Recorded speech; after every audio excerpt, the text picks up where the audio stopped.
بسم الله الرحمن الرحيم الحمد لله رب العالمين وبه نستعين على امور الدنيا والدين وبعد ان شاء الله تعالى انا وكم بريانا ميلان ربنا وجوها قدر واي marka insan taaragaasan yaalku maxmeelan la qasawri waa yaalkii jaaliyada oo roogda Norway iyo meelaha kale la midka ah oo hogaamiyay Ciise Abdullah Sibaar ay sabeere oo eedan kama hamnagaane wanaaqi iyo suubiyan oo ilaahay raalligay umtan maartay manaha adduunka aakhirada anfaaw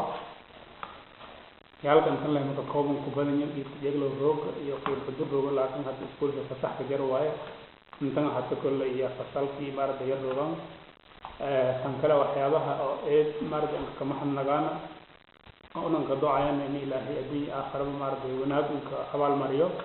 kutubta tirada badan la oo yiri waqafan oo masaaxif quraanka jarto oo kumad ay kutubta tirada rooyaqin iyo raxiiqul maktuum oo kumad ay sahih al-bukhari oo kumad ay sahih muslim iyo kutubta kale maartay tirada badan la oo ardayda ka waqafan oo insha Allah taala ilaahina khayran tajaazi doona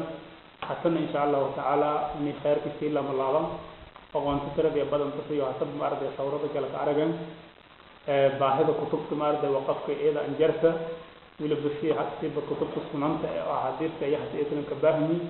إن شاء الله ويبقى أصدقنا وأن خير من خجيني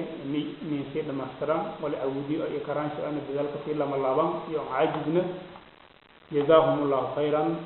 وبالله التوفيق السلام عليكم ورحمة الله